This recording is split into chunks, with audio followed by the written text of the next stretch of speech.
Right, let's get started. Now, the Chief Executive Officer of the Chamber of Bulk Oil Distributors, Senyo Hosi, has called on investigative bodies looking into issues relating to the bulk oil storage and transportation, BOST, to speed up their work. He believes the slow pace of investigations ends up fueling suspicion that politicians lack the commitment to root out perceived corruption at BOST. BOST has been in the news for many reasons, with the recent one being the disappearance of about 600,000 litres of its contaminated fuel, which is said to have evaporated. Senyo Hosi wants the Economic and Organised Crime Office, EOCO, and other agencies to bring some closure to these allegations. BOST consistently is making losses. Anytime there's a trade, consistently making losses, product losses. So it's a place that is always taking out of the economy and giving very little back to the economy. So there's a need for us to really look into BOST. And I think that the minister has sounded that they're going to commission a forensic audit into BOST. I've always had a problem. When the Tamils government came, they commissioned a forensic audit, a long list of issues. They did nothing about it. During the Mama administration, there was some kind of work and that was done with the previous board management and board and management. There were issues. Nothing was done about it. Today we are going to have issues, and I don't know. It's as if we all agree never to deal with each other, you know, on BOST. And it's very interesting. You take this recent issue about the transfer, the payments. Yeah. That payment matter came up. Some of us have known some issues were going on. It came up when there was the Vimpina issue. It's a year now. Yoko is supposed to have been dealing with it. Now, when there's another problem, then that's when it shows up again. The commitment, I think, from the politicians to deal with BOST is quite worrying. I just hope that probably from the sign that we've got from the current management of BOST and then the work that our committee is starting, it will maybe be a sign of a turnaround somewhat. But Yoko, for instance, I don't think has shown us enough commitment to deal with that unless my colleagues on the table have superior information. It's 1 year. BDCs who may have been involved in it or probably may have not been asked questions. Which I'm very concerned about the political commitment to deal with issues always at BOST. Well, on the subject of the ongoing impasse about the DTT, the Frederick Ebert Stephen Foundation Ghana is warning against the control of the digital terrestrial television platform being entrusted into the hands of politicians and what they call foreign intruders. Well, country director Michael Abbey says handing over the control of the DTT platform to any other institution rather than the constitutionally mandated one would not augur well for Ghana's media freedom. He was speaking at a stakeholders consultative forum on the constitutional and legal implications on the digital terrestrial television migration. The forum, which served as a platform to brainstorm on the ongoing migration of Ghana's broadcasting systems from analog to digital and its accompanying issues, drew participants from all walks of life. Country Director for Frederick Ebert Stephen Ghana, Michael Abbey, warned against foreigners controlling the DTT platform. We are a foreign organization. I am a Ghanaian, and I have my fundamental concerns as far as this whole digital migration agenda is concerned. So Nana mentioned that today, when you look at the global index on the media freedom, Ghana tops it. That's the fact. But there's also an implied call on us to ensure that we protect this that we have as a country. Chairman of the National Media Commission, Kwesi Jana Painting, asked government to also stay away from its control. The NMC should not have so much power that they then begin to call the shots. Editorially, let everybody be free, but answerable. Freedom comes with what? Yes, freedom comes with responsibility. And if you give the NMC power to use responsibly, that's fine. But what the point I'm trying to make is that we should not wish that there's any authority that will come and censor the media. The DTT migration is expected to be fully completed in January 2019.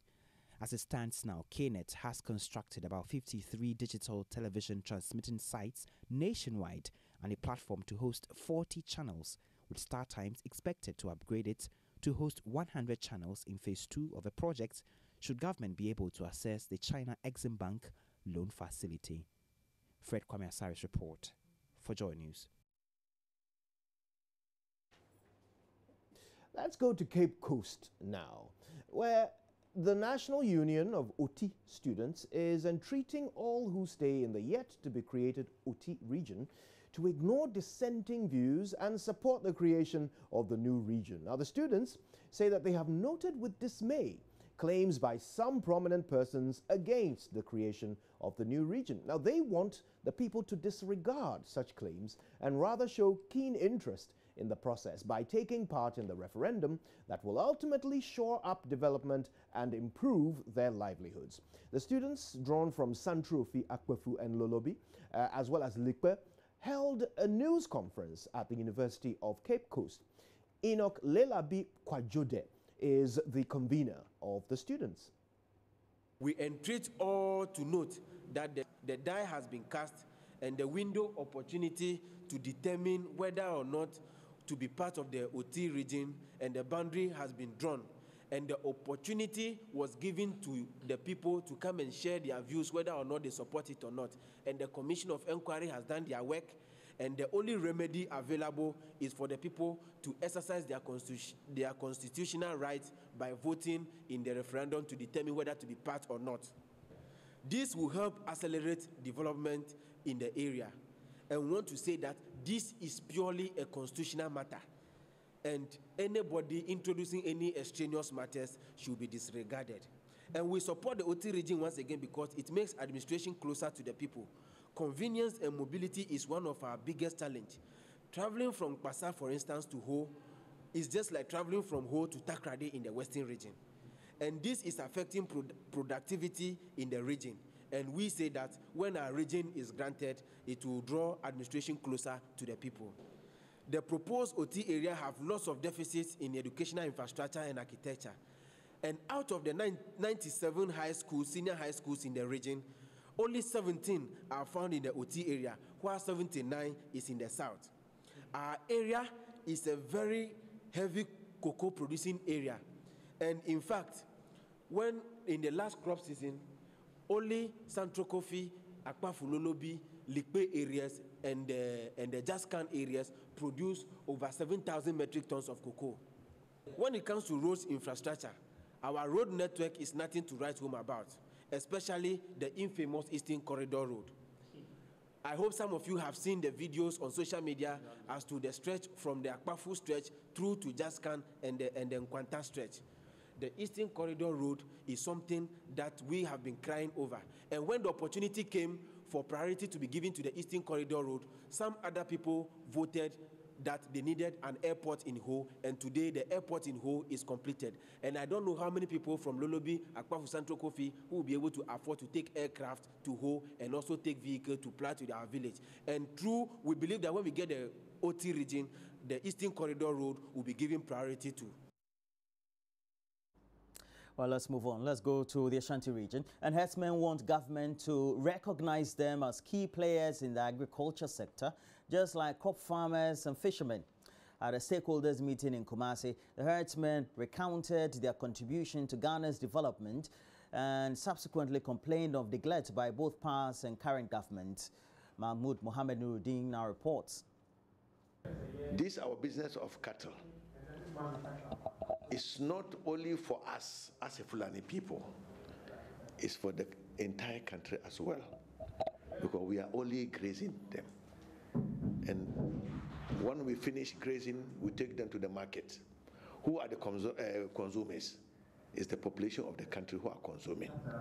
And so we are playing great impact in the building of the nation. By the way, government is subsidizing fertilizers and chemicals to the crop farmers. Government should come to us also the same thing, to build their dams and negotiate with the traditional rulers to release the land to us. Those were some of the several concerns raised at the stakeholders meeting on cattle rearing. Chief Mohammed Ibrahim says the cattle business has created lots of opportunities for the youth, and therefore government must create an enabling environment for cattle rearers. We need government also to support us, to bring trainees like extension officers to come and train our people about the modern grains, because we have grass today. If you plant it, we have 2 weeks, 40 days, 1 week, the grass has to grow to feed the animals. Why government can't he bring some people to come and train our people everywhere in this country for we to have a peace? Because anywhere we go, we are the problem. Other they cause us, we are the problem. Animal scientist at the Kwame Nkrumah University of Science and Technology, Dr. Jacob Hamidu, is worried about the country's inability to develop the cattle value chain, which he says is affecting the industry. In Ghana, we have not actually developed what we call the cattle value chain. This is the reason why we are having all these problems. So it is high time we take time to develop this cattle value chain. And that is what I'm trying to bring on board the Sudubaba Foundation. And if you have a very good value chain, it means that you will know the place to go for training. You will know where to obtain feed for your cattle. You will know where to get the best of animals. You will know where to get the knowledge about the animals, and therefore you will not struggle. But we are still living or raising our cattle like it is a business for only a small set of people in Ghana, which is only Fulani. But I think we should move away from that mindset. And if we begin to see cattle as for everybody, we won't have this problem. Osman bin Ahmed is the national vice president of Fulanis in Ghana. It's necessitated because of the way, especially we are heading towards the droughts. And then that is where most problems comes in between the Fulani herdsmen and then the crop farmers. So we said let us come together, bring in the stakeholders and then discuss on the way forward. And then there are other areas where the government is now showing a priority, especially on the ranching system. So bringing in those who matter, like Dr. Opon Anani, to come and talk about the cattle industry, what the government is doing, because he's the special advisor to the Minister of Agriculture, and then I've been working with him for long. I've also engaged the university lecturers, those from the animal science, as you saw, so that they are all part of my Sudubaba Foundation, which I created immediately. I was made the chief of the Fulani in the region, because I realized that my people have a lot of challenges. The community have a problem of education. My Fulani people have a problem of education, the way they handle their cattle, which always necessitates trouble between them and the crop farmers. The meeting brought together cattle farmers from the Ashanti, Central, Eastern, Bonahafo and Northern regions. Let's do one more story before we go. And the wife of Asantehene, Lady Julia, has stressed the importance of speaking more than one language as crucial in global peace. Lady Julia believes multilingualism exposes especially children to different cultural and religious experiences, as well as broadening their perspectives. Now, she was speaking at the 12th edition of the Spelling Bee in Kumasi. Kwesi Deborah was there and filed this report. Lady Julia dismissed the assertion in position of 2 or more languages as detrimental to child's mental well-being. She believes it's crucial in fashioning successful adulthood. In our quest to become part of this global village, we seem to be throwing a lot of our culture and a lot of things that belong to us away in this chase to join the advanced world, not realizing the harm we are causing to ourselves and to our very humanity, the very thing that distinguishes us on this planet. As parents, the decision as to whether your child should or should not be introduced to a second language can be a very daunting one. Many questions come into play as we try to navigate our children through early childhood development, hoping to make the best decisions in this area for them. Tunufo Setutu II Charity Foundation, collaboration of Young Educators Foundation, under the patronage of Her Royal Highness Lady Julia Osetutu, organized the program. It is to honor this year's Ghana and Africa's representative at the Scripps Spelling Bee competition in the U.S., Shifa Amankwa Gabi's achievement and the goodwill she brought to Asantuma and Ghana. Eugenia Techmenson is country director, Young Educators Foundation. In today's world, not just Ghana, where social media, including other 21st century gadgets, have taken away the essence, the true essence of communication, one of which is reading. And so we at the Spelling Bee majorly focus on ensuring that the program, year on year, reaches as many children as is possible, regardless of the challenges that we face. And let me tell you, we do face challenges in trying to access children. It could be schools that say no to us. You could walk to a school and say, we want to organize a spelling bee with your children, and you get a flat no. Shifa Amankwa Gabi was grateful for the honor done her. Reporting for Joy News, Kwesi Debra. No wonder I've advised Kojo to start learning how to speak Chinese. It's about time. Do you know, some of the most advanced and educated countries in the world have a multilingual population. The Dutch are perhaps the best at this. 70% of the Dutch population speak a minimum of 3 languages, usually Dutch, English, and German. Many have added French as well. About 60% of them speak 4 languages. They've added French. And you can see what a thriving society and economy. But we also speak more than one language. For example, yes. Me, I speak Aware, Fanti, Ga. That's brilliant. Ada, English. There you go. See? Yeah. And, multilingual. Oh, that's not. That's yeah, you are multilingual. You're absolutely multilingual, and it has been studied. And it has been discovered that up to the age of 7, a child can learn 5 languages at the same time and become fluent in all of them, reading and writing and speaking all 5 languages. So that's what the Dutch do, by the way. At kindergarten, when you go, you don't go and learn maths and English. You go and play and learn languages. Yeah. So by the time you're 7 years old, when you start learning, you know, from the curriculum, you can do it in any of 3 or 4 languages. Fantastic. And that's what perhaps we ought to start thinking about here. What did we say? We said we're patterning our development around some of the best developed economies, right? Yeah, we're picking what we like. We're being lazy about it.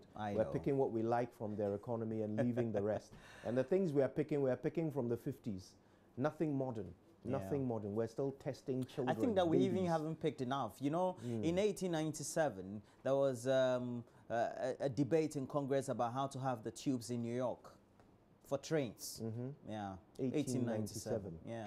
That's how many years ago? We're clearly still waiting to catch up with what we they have did in 1897. There's no tube in Ghana. No. For even cars. No. Yeah. Yeah, so that's part of the problem, isn't it? Yeah. Yeah. Well, but it's a birthday of a sweet lady of ours, our own colleague here, Mama View Swabwaji. That's right. Yeah. All hail the Queen. It's her birthday today, and we can't wait to wish her happy birthday. Shukran. Indeed. But it's also the birthday of one of our most avid viewers. He's in Takrady. He works at the SNIT office there, and his name is Kwame Gansa. Now, I've known Kwame Gansa since I was a child, you know, since I was about 4 or 5 years old, when he taught me how to play counters ball. Yes, he was my next door neighbor all the way back. Counters ball. You used to play counters ball. Oh yeah, I was very good at it. Wow. Thanks to Kwame Gansa, who is celebrating his birthday today. I believe he turns 40 or 41. Welcome to the age. But we'll double check that. But happy birthday, Kwame, and happy thanks birthday for to always you, Kwame. watching us. Yeah. Well, we also have to say good morning to Atta Moses, who is always an ardent viewer for the show. You teach at Ghana National, and also to a good friend of mine who lives in Boko. You work with the Presbyterian Hospital in Boko. You're a pharmacist. And Salifu Combat, good morning to you. It's always good to have your friendship. Well, right now we have to look at what reviews we have by way of the headlines. Yeah. And then when we come back, we'll bring you the latest sports stories. Benedict also will be here bringing us the latest from the weekend. But before all that, she's wearing white shoes and she'll be on your screen in a few minutes. It's the birthday girl. Adroya boys all blazing. Blazingtons. Taking a cue from Kojo. Indeed. Stay with us. We're back in a few minutes.